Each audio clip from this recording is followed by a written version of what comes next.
Hello and welcome to this exciting joint seminar series hosted by the University of Toronto's Edwin S.H. Leong Centre for Healthy Children and the UBC Edwin S.H. Leong Centre for Healthy Aging. My name's Priscilla Medeiros. I'm the Knowledge Mobilization and Community Engagement Specialist at the Edwin S.H. Leong Centre for Healthy Children, and it is my pleasure to moderate today's session. Today, we're pleased to welcome two speakers that will lead today's presentation. Our first speaker is Dr. Elizabeth Pulcine, who's a pediatric neurologist and stroke specialist at the Hospital for Sick Children and an assistant professor at the University of Toronto. Her work focuses on childhood stroke, including diagnosis, treatment, prevention, and rehabilitation. We're also joined by a second speaker, Dr. Stephanie Reiter, who's a vascular neurologist at Sunnybrook Health Sciences Centre with expertise in stroke in young adults and the intersection of systemic disease and neurology. And she's also actively involved in medical education at the University of Toronto. So welcome to both of our presenters. And without ado, I will pass it over to Dr. Pulcine to get us started. Hello, hello everyone, and thank you so much. I'm very excited to be here, and thank you for a very kind introduction. I'm going to start by just sharing my presentation. And I would like to say that today's the month of May. I hope what you can all see. I'm getting a thumbs up from Priscilla. Okay, great. So in the month of May, this presentation, when I was asked to do this with Stephanie, Dr. Reiter, I was quite excited because it aligns perfectly with Pediatric Stroke Awareness Month. We get a whole month. And the reason that my slides are purple and you see purple text is because, well, purple is the color. And usually on the 6th of May, if you live downtown Toronto, and you look up at the CN Tower, and it may actually last through the weekend, I'm not sure, but the CN Tower is lit up purple in recognition of Pediatric Stroke Awareness Month. So thank you so much for inviting me. And I do have to say that a lot of what I'm going to talk about is through the lived experiences of the families that I've had the pleasure of taking care of, both in the acute, subacute, and chronic time points of their lives. And especially a lot of the families are quite vulnerable at this period of time. Oh, Liza, you're just muted. Sorry.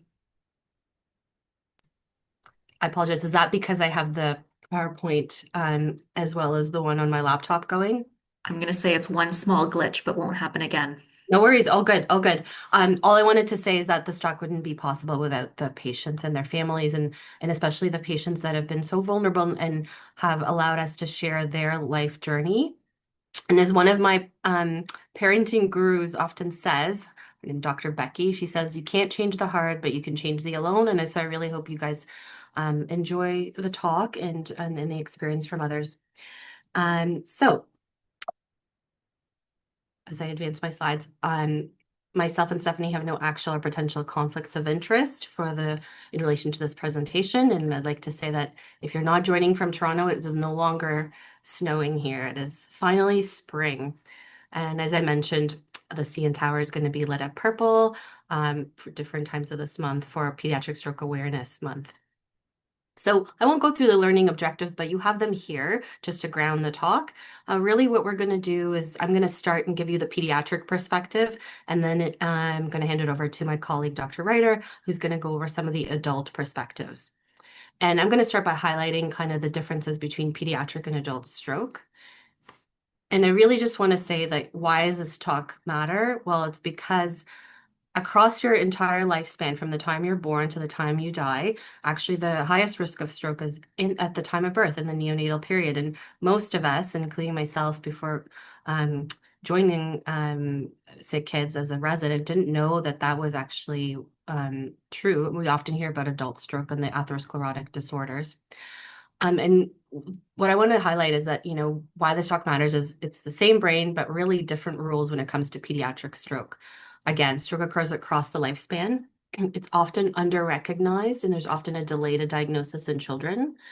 And we're not really treating the same disease because the etiologies are different, and obviously at different ages during the critical periods of neurodevelopment. In addition, while adult stroke has a really plethora of evidence-based decision-making and approaches and treatments, we really are making decisions without evidence, and all the cases that we see are mostly very unique and one of a kind. So that does weigh heavily in our shoulders and trying to do the best and do no harm. And foremost, as strong as a lifelong condition. So even if it happens in the neonatal period, the lifespan across which that child lives, it's not a single event, but continues to affect both the child and their family across their lifespan. Let's just start with some of the background about how pediatric stroke and adult stroke are different. And I like to always pull up this slide. When I think of pediatric stroke, I think of where's Waldo? So often outside of neonatal arterial ischemic stroke, the presentations are very different, they're subtle, and no two cases are alike. And if you're looking for Waldo, he's actually down here. But this is really how I ground both residents, fellows, and colleagues when we talk about pediatric stroke, that if it's there, it's rare, but if you don't think about it, you will miss it. So here are some 4 key differences. One is how the etiologies differ. So in terms of pediatric stroke, we often live in the other space, but this is actually a study that was published in 2012, so a while back now, where the International Pediatric Stroke Community tried to standardize how we define stroke etiologies. And what I just in broad strokes would like you to take away from this talk is that cardioembolic etiology, so a thrombus from our heart, makes up about 30% of why we see stroke in children. And that's because of both structural, meaning congenital heart disease, or functional acquired disorders of the heart. And then a lot of what we see, the other 50%, is because of either genetic, acquired conditions of the arteries to the brain. They can be bilateral, meaning both sides. They can be unilateral, and they can affect both large or small vessels. And then the other thing that's quite different about pediatric stroke is, while sometimes in the adult world, if you find a cardioembolic source, you can kind of stop digging and say, okay, it's because they have an abnormal rhythm to their heart. In pediatrics, we often have multifactorial etiologies, and it's the synergistic combination of those etiologies that then kind of create the perfect storm in the stroke. Number 2 is that the clinical presentations really depend on the age of the child. So neonates, which are babies that are term and before 28 days of life, often present with seizures as the first presentation of their stroke. And in a slightly older, so infants, so children that are infants and toddlers, often the presentation's a little more subtle. They kind of have stuttering presentations. It's not always like a focal neurological deficit. And then once the children are older, they do kind of present similar to adults, but this is just, again, from a pediatric neurovascular specialist, Dr. Mubin Rafe, who had looked back in 2009 here at Sick Kids at how children presented, and you could see that about a quarter present with seizures. Again, these are usually the neonatal strokes or younger children. And so it's hard if you don't think about it, like finding Waldo, you often will miss or delay the time to the diagnosis, but not because of anybody's fault, because it's hard to imagine that children have stroke.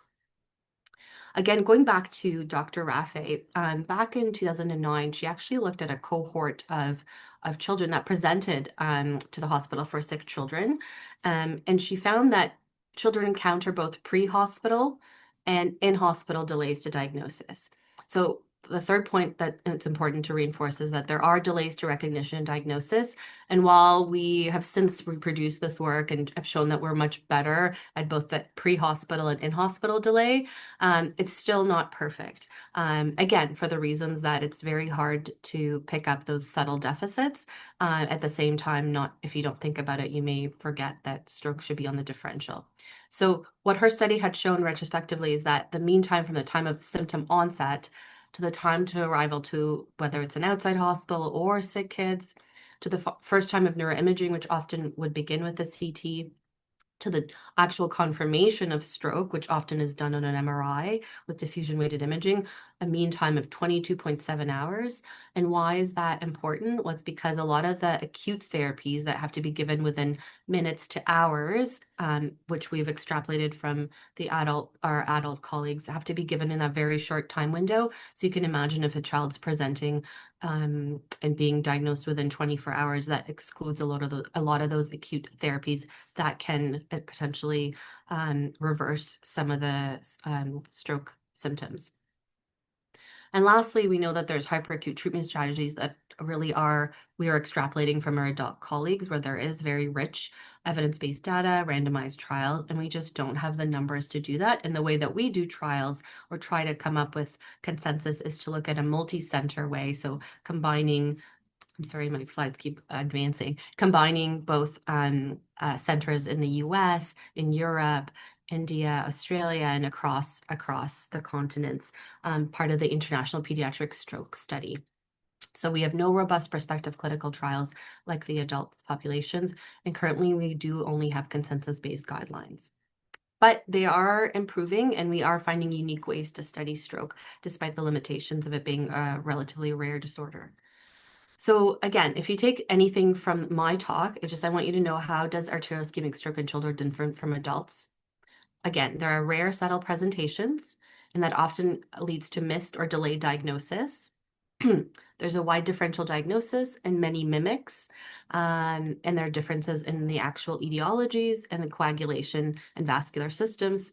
And so as a result, we have different mechanisms of injury.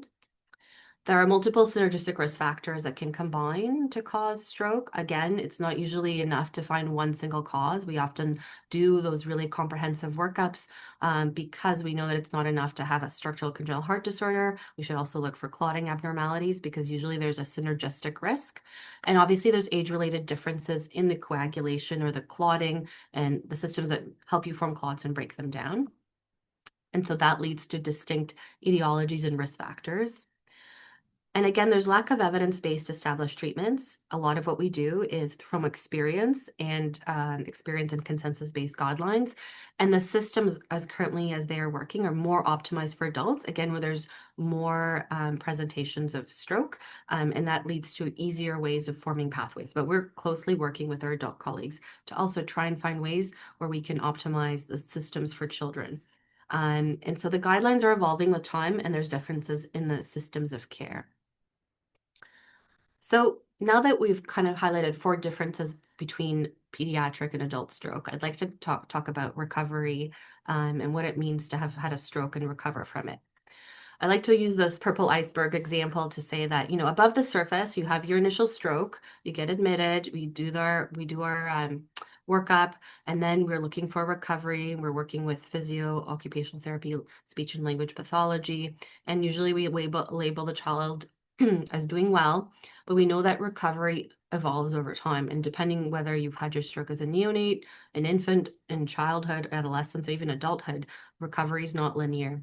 And what lives below the surface is that a phrase that one of my colleagues, Dr. Noma Delamini, who heads our pediatric stroke program here at Sick Kids, likes to use, is that children grow into their deficits.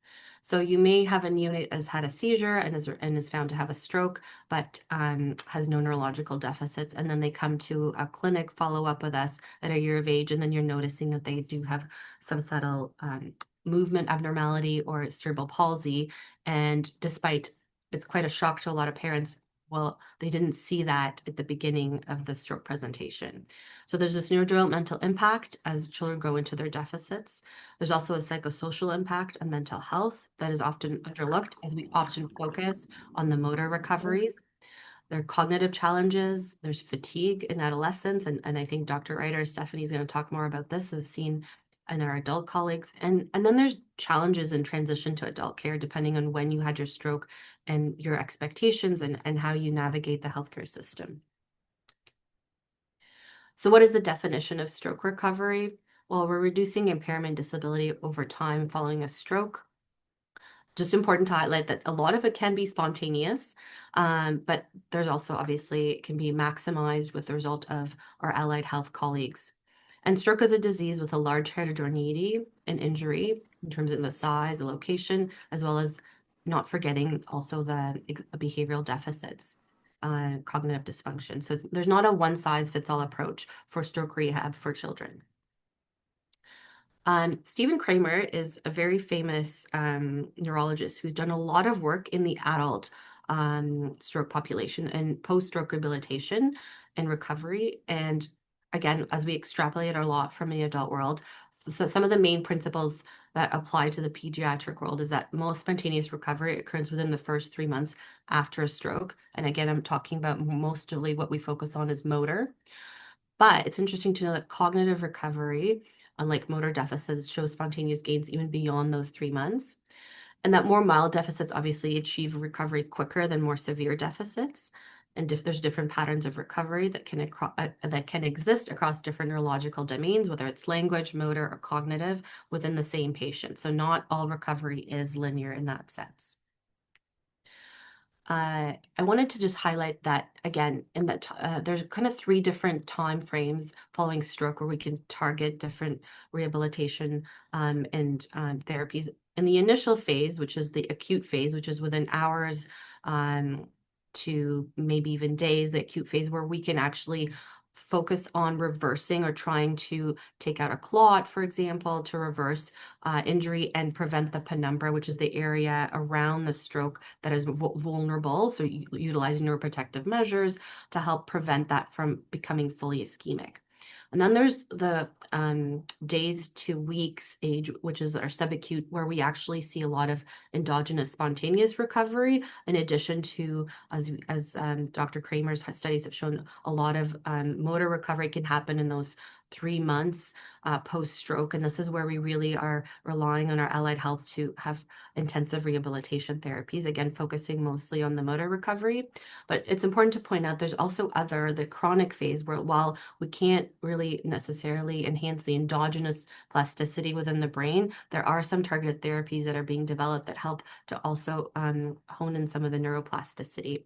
And so what I wanted to show you is that while the talk isn't really meant to focus on patients and the time windows and what we're doing in therapy, this is kind of almost outdated now, being from 2018, but this is kind of showing what are all the interesting clinical and preclinical trials that are used in both pediatric and adult rehab post-stroke. Things that include constraint-induced movement therapy, robotics, small molecules, virtual reality, telerehabilitation, all the way to trying to use specific medications that are neuroprotective at the time of stroke. Again, this is not the purpose of the talk, but I just wanted to highlight this here. So let's rethink recovery. Recovery is not linear. It is adaptive over time.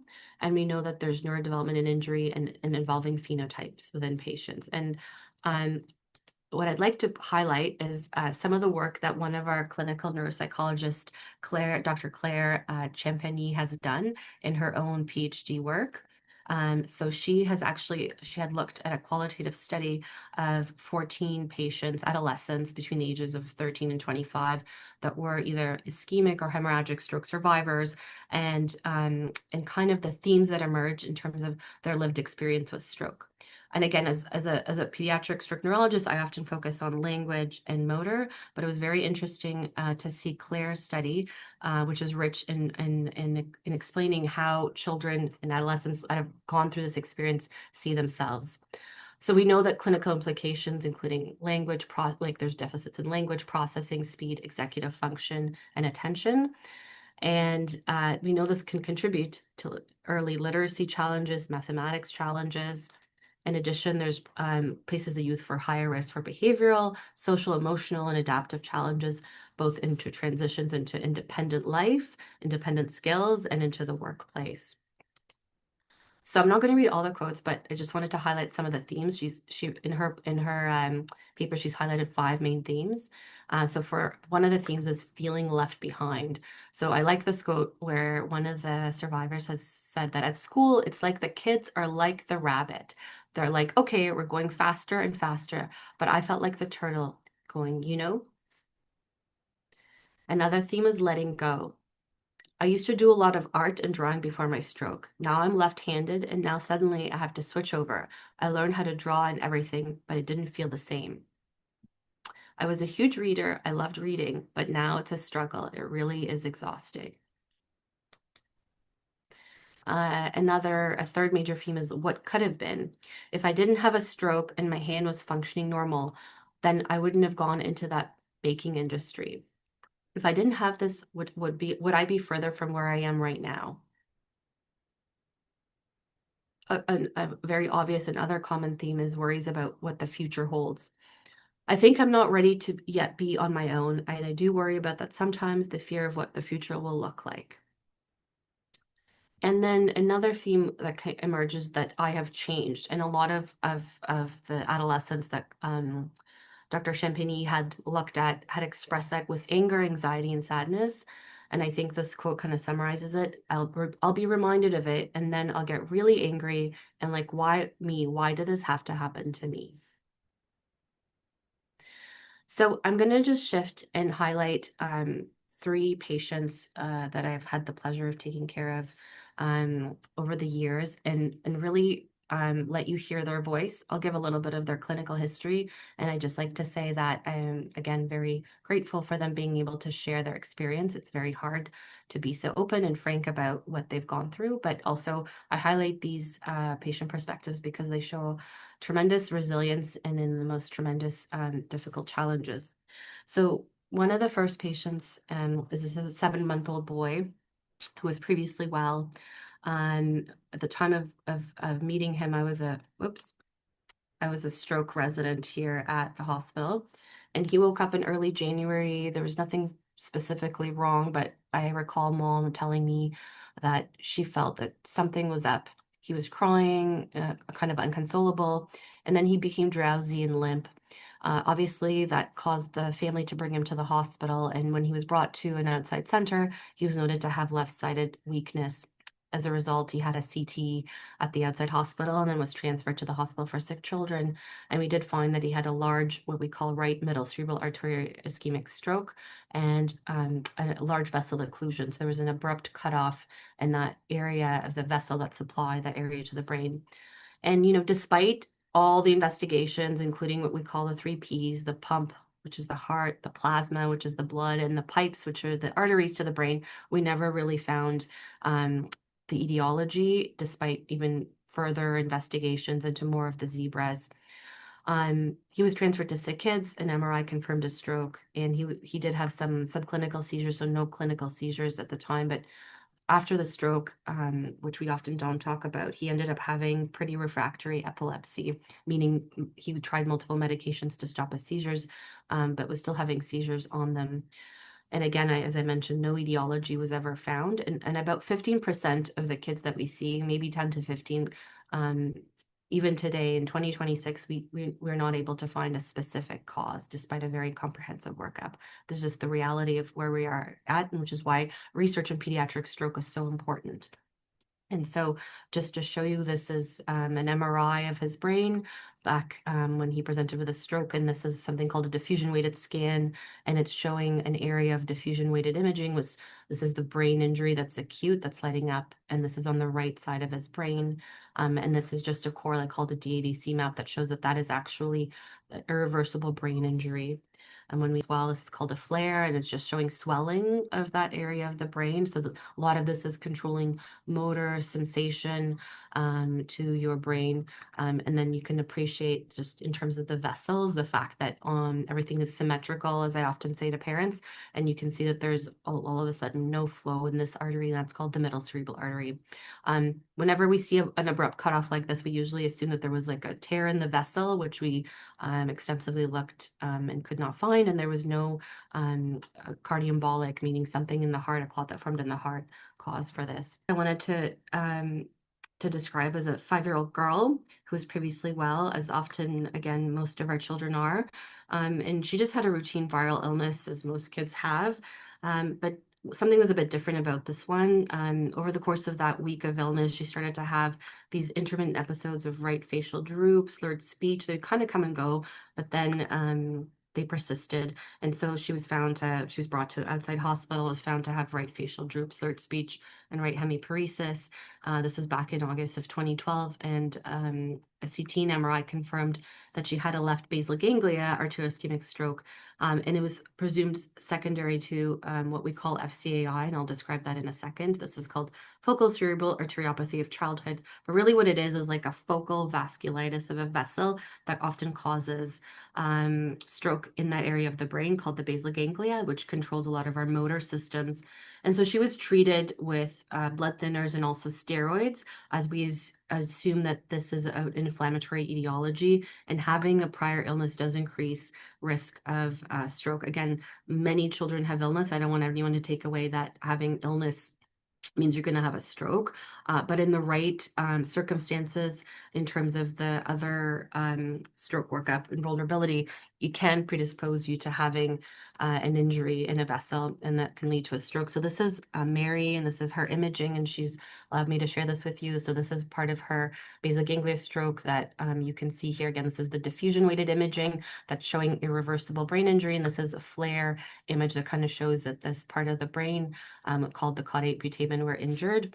And then when we look at her vessels, actually, initially, the MRA vessels didn't really show us any abnormalities. So an MRA is a type of sequence we use to look at map out the vessels of the brain. And then she actually had more definitive imaging with CT and angio, and it kind of showed us that there was some beading in that area. And this is the area, I'm just kind of showing you here on the CT scan, that where little vessels come off the middle cerebral artery that supply the basal ganglia.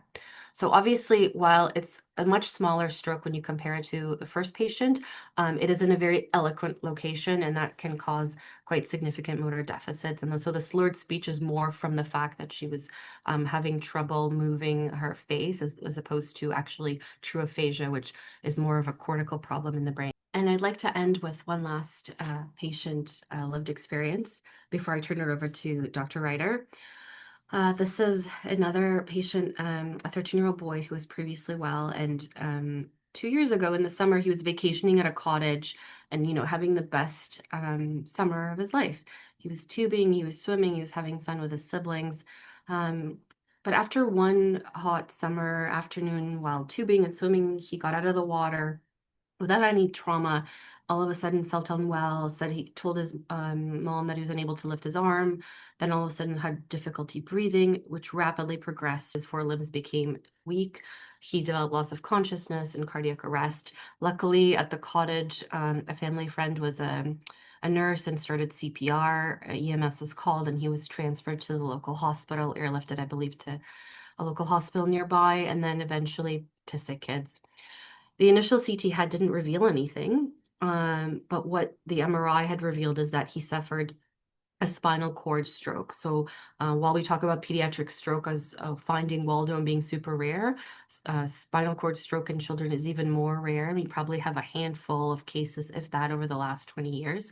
There's actually no incidence data on it in children because it is so rare.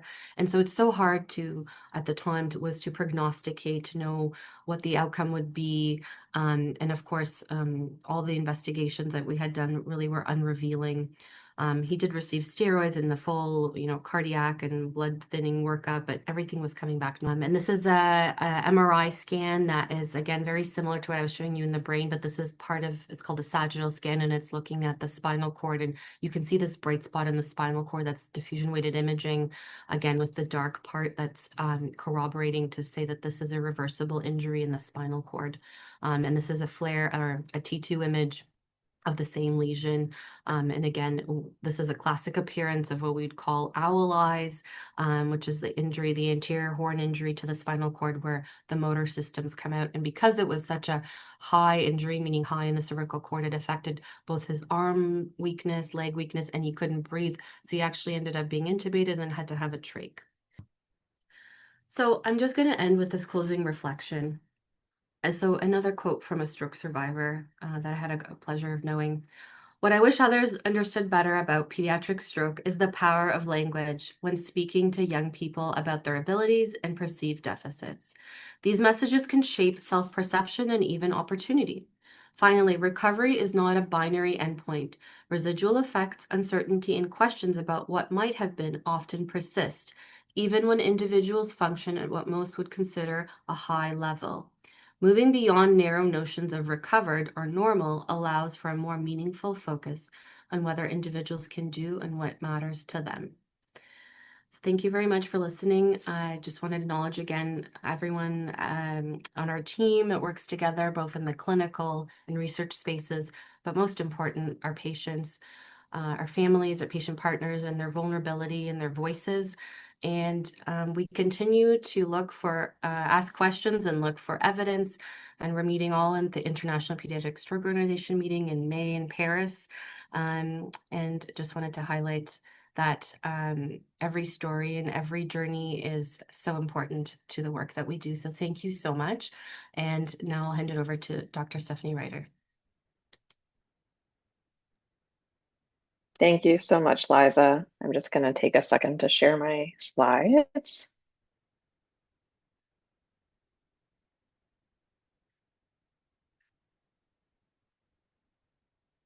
So recognizing that we have a broad audience, amongst us, we wanted to be able to share a little bit more about stroke, as people get older in life, because certainly we've heard a little bit of what it's like to have a pediatric stroke and be a survivor of that. But certainly this is something that people encounter at many ages. So kind of as a brief overview, we're just going to be talking about the landscape of stroke. And we'll kind of, again, focus on some patient examples as well to kind of color in those pieces of lived experience. So stroke is a really common problem. It's the leading cause of disability, the second leading cause of death worldwide, if we're looking at all types of stroke, both related to blockage of the blood vessels or ischemia or bleeding within the brain called a hemorrhagic stroke. And it's a problem that doesn't only affect the elderly. So, in 2009, there's more than 50% of people who've had a stroke are younger than 70 years old. So this is something that impacts more and more people. And based on kind of more global data, 1 in 4 people over the age of 25 will have a stroke at some point within their life. So many of us in this room may encounter that in the future. When we think about, stroke risk factors, especially as people get older, metabolic profile is probably one of the most important things. So it's really accounting for almost 75 to 80% of the stroke burden is related to why people have strokes. So that's things like high blood pressure, diabetes, high cholesterol, obesity, smoking, and I'd also probably add, immobility or not a lot of exercise on top of that list as well. And when we're seeing patients at different ages across their life, there may be some other things to consider, especially for younger patients. So some of them are listed here, such as a history of migraine, pregnancy and postpartum, hormonal therapies, whether that be related to the birth control pill or hormone replacement therapy older in life, the use of drugs, or other reasons why people's blood may be clotting more or sticky. And one thing that you can probably notice just by even seeing these risk factors, that several of them, do disproportionately affect women. There's lots of different time points that, women can have more risk factors than men. They may present differently than men, and women live longer than men. So the way that stroke impacts people also changes by sex and gender as well. And kind of briefly thinking about why strokes happen, especially in adult populations, as kind of alluded to, is that we either have problems with the pump, which is the heart, the pipes, which are the blood vessels, or the blood inside or that plasma. And for the majority, of stroke, we're kind of thinking of etiologies related to cardioembolism. So a really common cause of stroke in adults is a condition called atrial fibrillation, or someone can have a heart attack or other structural heart changes that can have a clot form in their heart. People can have diseases of these large arteries outside of the brain or inside of the brain, which is usually related to plaque buildup. So cholesterol buildup in the walls of the blood vessel. And some of those things are more common in different locations depending on patients' ethnicities. The small blood vessels, kind of within the brain themselves too, can be affected by different diseases, often shaped by things like hypertension and diabetes. And as people get older, more rare causes of stroke include things like cancer. So amongst patients, really about a quarter of them are having these small vessel disease strokes. Amongst the remainder, there's about, again, a third of them having cardioembolism. And similar to how Liza shared from the pediatric world, is that there's still a proportion of our patients where we don't know why their stroke happened to them, despite really comprehensive workups. Again, I won't go through these in detail, but really just to highlight that when we're thinking about younger stroke patients, certainly we can see all of these metabolic risk factors at play. And I can think of many patients that I've seen in the last several years in their 20s, 30s, 40s, or 50s who are having strokes related to plaque buildup or small vessel disease. But we certainly need to consider other conditions that are genetic, not related to cholesterol or plaque buildup on the blood vessels, or other structure changes in their heart that may be, causative in their situation. And as Liza also alluded to, there's been a lot of advances in how stroke is treated.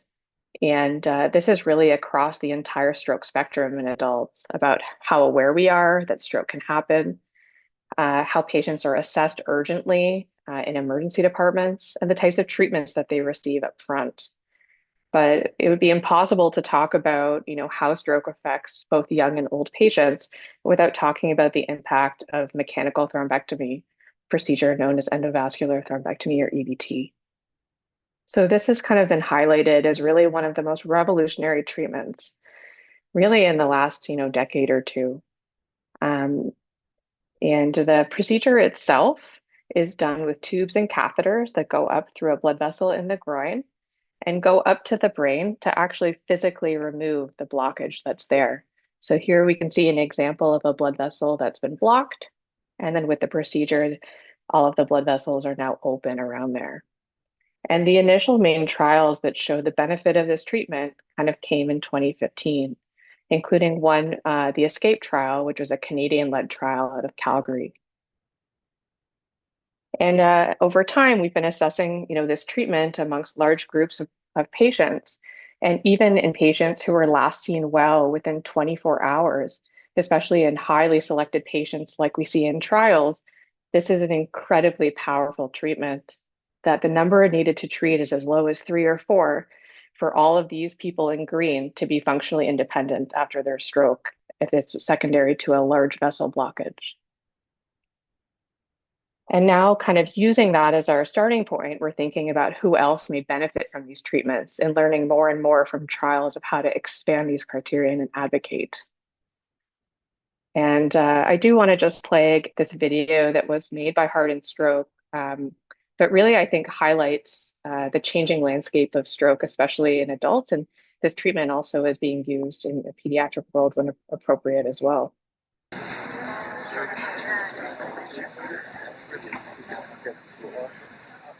So that was a dramatic part of it. And then I think the big, Dr. Hill? yeah. I just want to let you know, I'm not actually an interviewer. No, Okay. at 26 years of age, I had a stroke.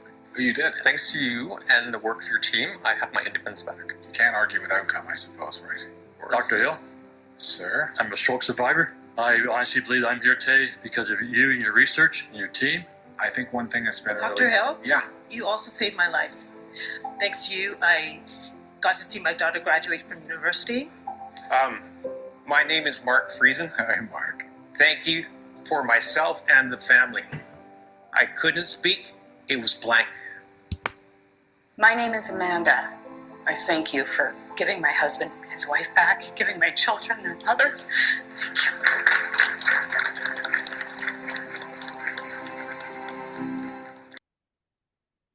All right. So I think that's just one example of, how these treatments really impact people's lives. These are people who would have had severe strokes, many of them who would have been completely weak on one side of their body, maybe not even able to speak with others, that are now able to participate in day-to-day activities with their loved ones.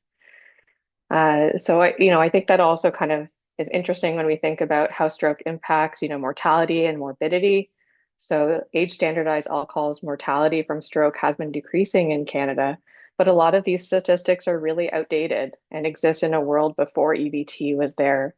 So certainly it'll be really interesting to see as populations change how these things make impacts at a larger scale. But I think it'd be remiss for us to ignore the fact that, we're very lucky in places like Canada to have such rapid access for our patients for these treatments. But the majority of stroke burden in the world is in places that don't have that access or are in lower middle income countries.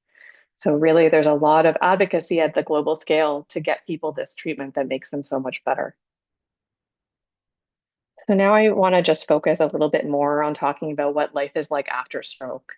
So certainly we've talked a little bit about the kind of upfront treatments that people may get with medications or with surgery, and kind of now moving into the recovery phase or after their stroke, thinking about rehabilitation and return to the community. And, certainly when people have their stroke, it's a big difference for them. About 60% of them are left with some degree of disability, and more than 40% of them have, moderate to severe disability that requires, intensive rehab and support. And although we're going to be talking about a lot of success stories today, it's still a disease that can be very severe and result in death for people.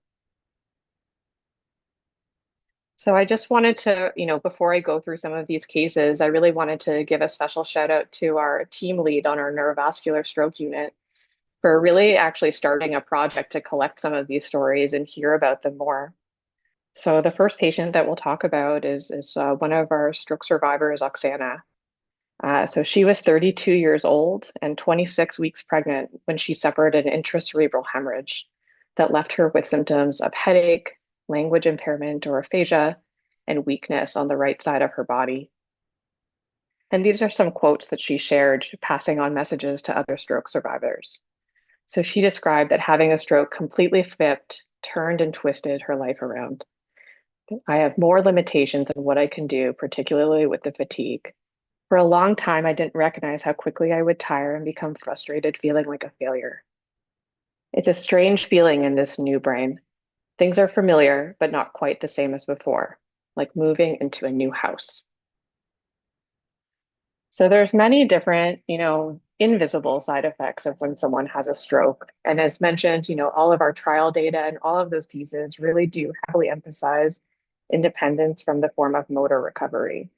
But there's many other things that our patients struggle with. And one of them is fatigue. And fatigue is a complicated symptom because it's not necessarily related to how big or small the stroke is. And I would say that the people that I see in the clinic who have the most fatigue are young stroke survivors who have almost no other symptoms as a result of their stroke treatment and course. But it can be incredibly limiting and last a very long time.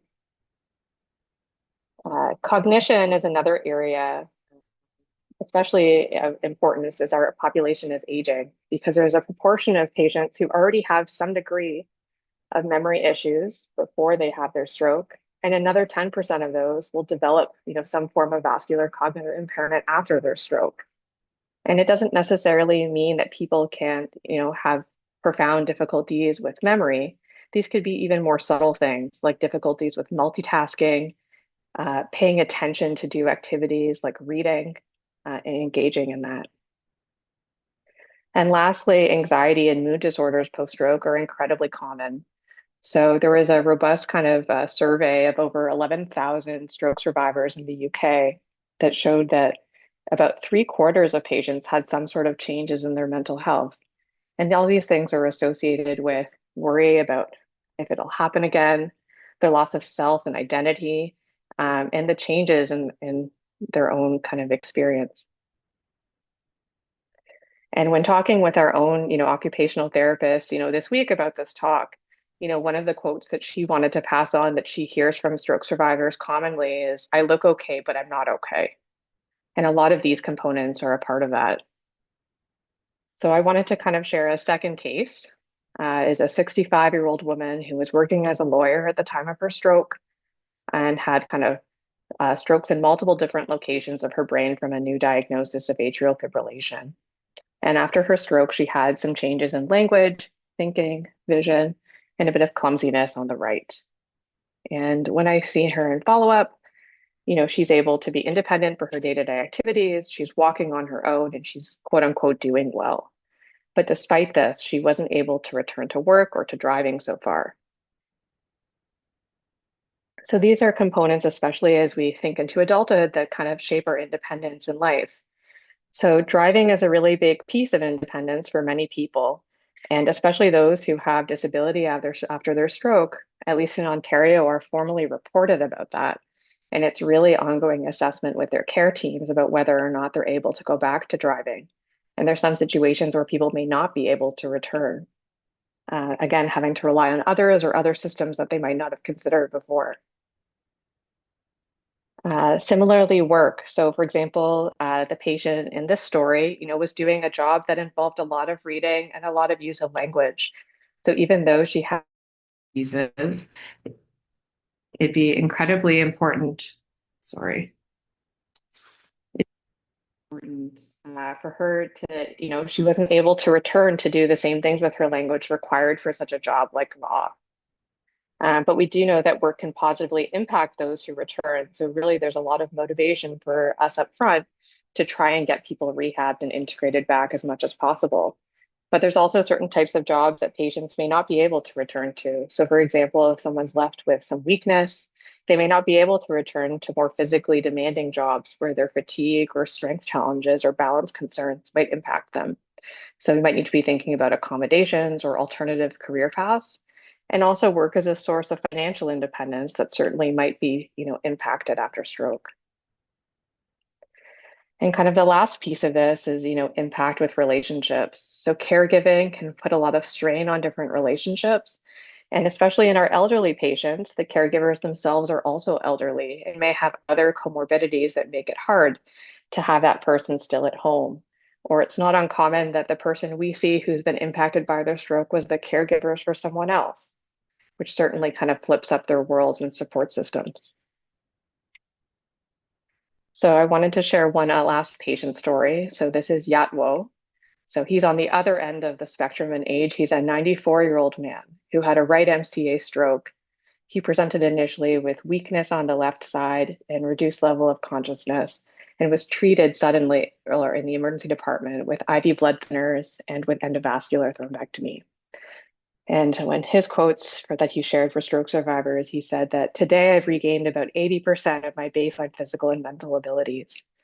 While I now use a wheeled walker for mobility and a sitting chair for bathing, I've gradually returned to my pre-stroke routine.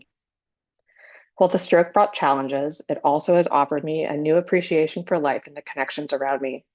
I've realized the immense value of family and social connections in my recovery journey.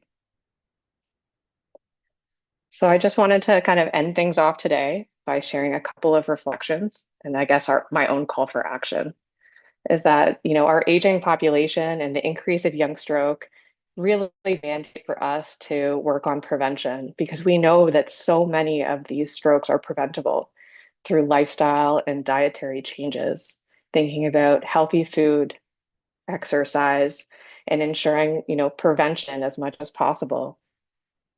And, as our second piece is thinking about how to get global access to all of these stroke therapies around the world, because we know that these treatments save lives. And we'll kind of end things there, that stroke can happen at any age. Thank you so much. Thank you so much to both of our presenters. That was excellent, excellent presentations on the topic of stroke across the life course. At this time, I'd like to ask if anyone has any questions for our presenters to please feel free to raise your virtual hand, or you're welcome to add your questions directly into the chat, and I can bring those to the attention of our presenters today. Certainly lots of rounds of applause for both of you.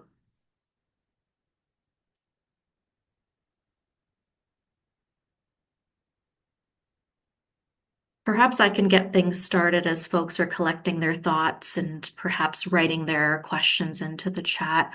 Either one of you is certainly welcome, or both, to chime in on this. I think it was very clear from your presentation and from our planning early on that this exemplifies that stroke is not just a single event by any means, but something that can shape a person's life over time and for the long run. So from both the pediatric and adult perspectives, what do you think clinicians and researchers most often overlook about the long-term emotional, cognitive, and identity-related impacts of stroke? Thanks, Priscilla. And again, Stephanie, thank you too. I looked at your talk before, but I didn't actually watch the video, and that made me quite emotional because, and it was emotional actually putting together my patient stories because just sitting back and thinking about this, and just how you change someone's trajectory or how someone's trajectory changes, for no specific, reason. Sometimes just it can be quite overwhelming. But to address what you had said, Priscilla, in terms of what I think, like I'll speak to maybe the pediatric perspective. I think that in the pediatric world, and I often see is we focus, or a lot of us focus on motor outcomes. So we have something called a modified Rankin scale that we use in the adults. Whenever you assess stroke trials, you want someone to, a modified Rankin scale is very motor heavy. So if the higher your score, the more likely you're disabled from a motor perspective. In pediatrics, we have a similar score. It's called the pediatric stroke outcome measure. And honest, it's designed mostly on motor. There's some language and cognition in there, but I think it's heavily burdened on motor. And I understand why that's important. Obviously, if you can't move your arm to feed yourself, to carry out your activities of daily living, that's obviously going to change your life forever. But the more I do this, the more I realize is that it's important to measure patient-specific outcomes and things that I don't think we're as great at measuring. And again, whether this is more for standardizing things for a study versus just clinical outcomes is kind of the neuropsychiatric, neurocognitive dysfunction. And it's interesting in preparing this talk, I had an email from a colleague at CHIO who has a patient with stroke, who is an adolescent who's describing this severe fatigue. And I almost wanted to dismiss it because they're like, have you ever seen this? I'm like, no. But when I spoke to Steph and to my adult colleagues, like fatigue is such a prominent part of adult stroke. And again, I think it's just that a lot of our outcome measures, and we use them for standardizing how we talk about patients and outcomes and for research, are more focused on the motor than things that are kind of below the surface of that iceberg. So I think that's one thing that I often think about in future design of clinical trials, or even if they're cohort studies in pediatric stroke. I wonder if we should be also just as importantly measuring the kind of behind the scenes, the neuropsychiatric sequelae. Great response, Stephanie. I wasn't sure if there was anything you would like to add from the adult perspective. Yeah, no, I think that all of the things that she shared, I think hold true across the spectrum, is that a lot of things are created for trial purposes. Although I will say, in a very positive, change in some of the trials that were recently presented in the last year, there have been more planned analyses or incorporation of outcomes like cognition, which is great, especially as we're thinking as people are getting older and the impacts of vascular cognitive impairment and dementia on our aging population, that the fact that some of these markers are now more routinely being incorporated and considered for their own analysis, I think is great. That's fantastic. It's great to hear that you've noticed, even within the year, a little bit of a shift within the landscape in the field to start thinking about those additional outcomes that are much more, as you mentioned, Liza, below the surface, that are equally important to providing good care.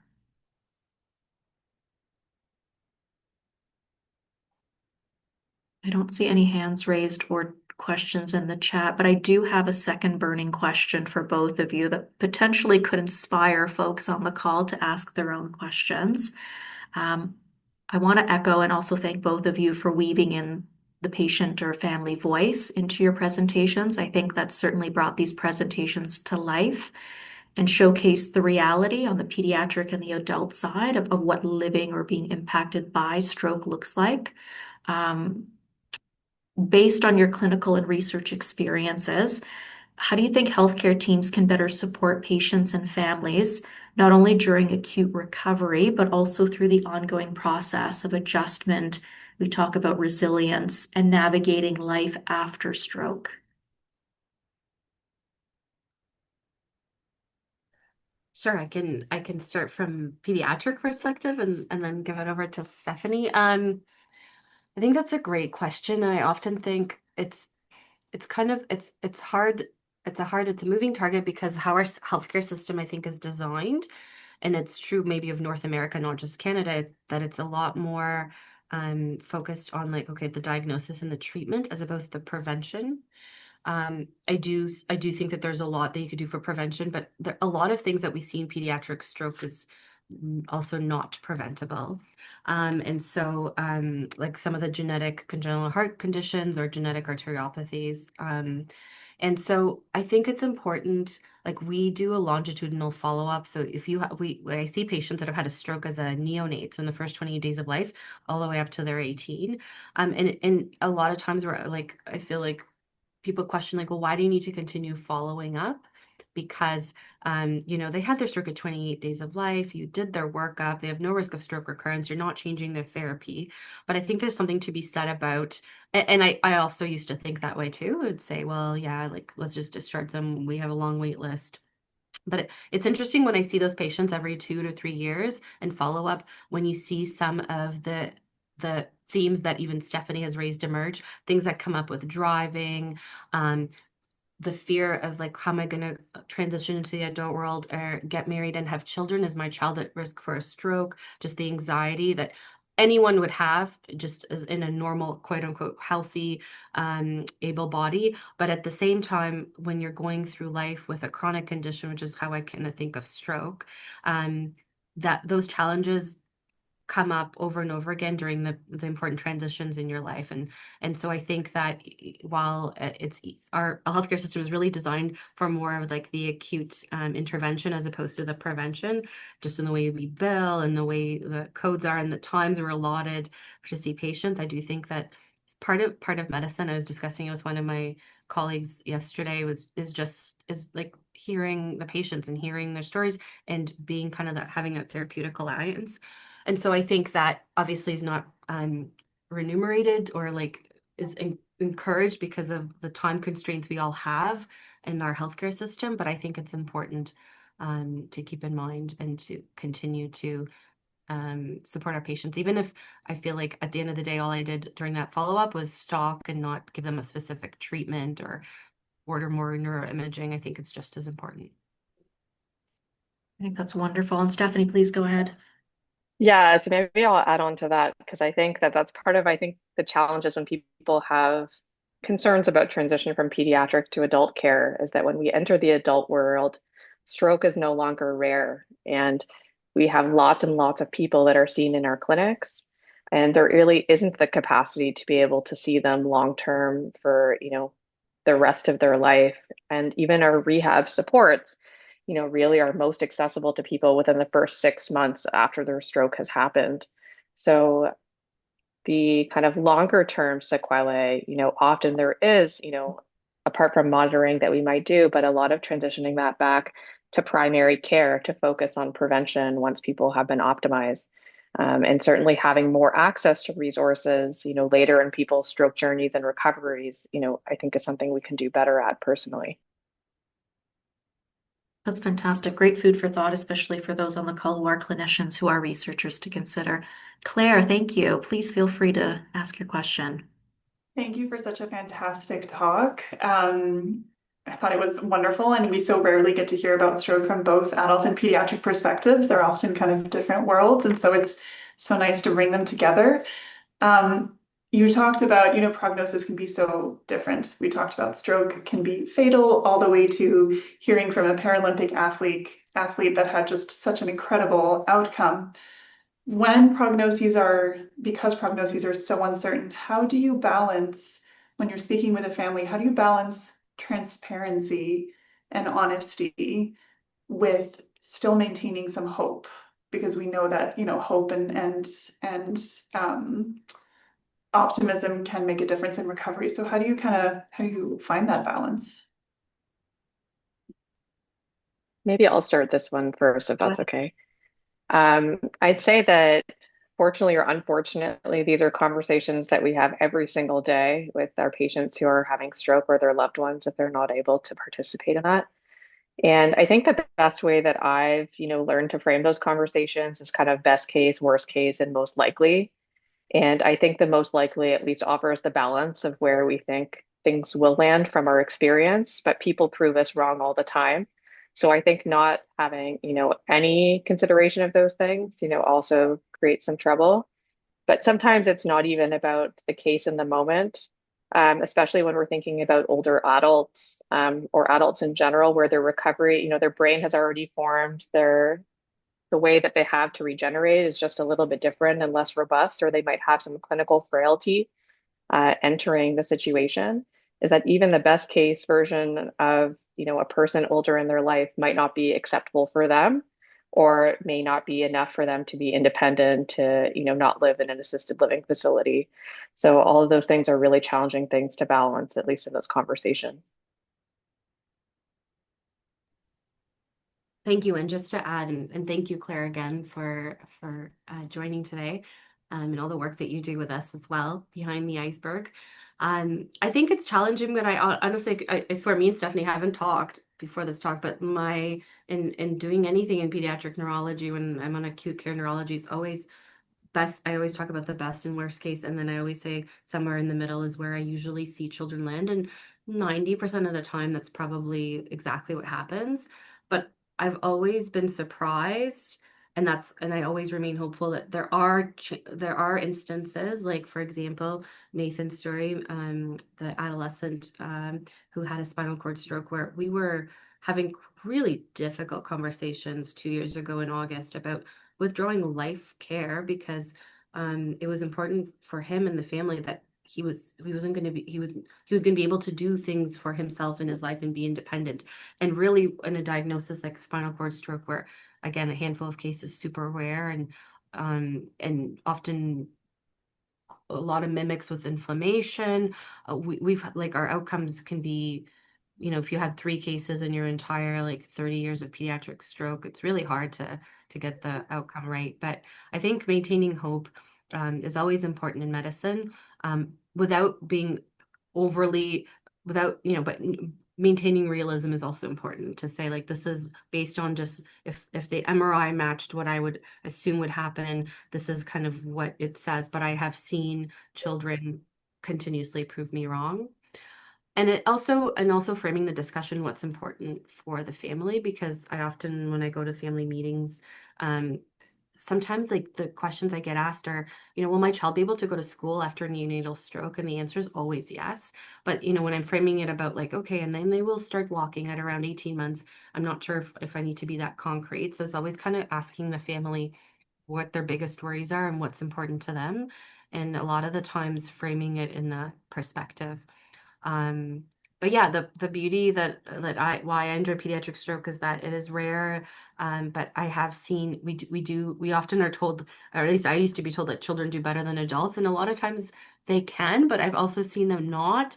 And we're trying to find why, and that's part of the research, but also just to say that, of course, maybe the stories that I presented here are, some of them are most positive outcomes, and there's probably a selection bias to families or outcomes where they weren't as successful. But across the pediatric lifespan, I think that it is always important to maintain some degree of hope, because we have seen a lot of times when they surprise us. Thank you so much. Thank you so much for that question, Claire. I don't see any other hands raised or questions in the chat, so perhaps this is a good point to end today's session and give you back some time. Thanks again to our presenters for joining us and speaking about stroke across the Lifecourse. Again, incredible session. I learned a great deal amount, similar to others I can see through the claps and chats. And for those that are on the call, thank you for joining us today. We certainly look forward to seeing you at our next Lifecourse series, which we are planning for the fall. The announcement of exactly when that will happen and its topic will be announced in our September newsletter. So thank you very much, everyone, and I hope you have a wonderful rest of the day.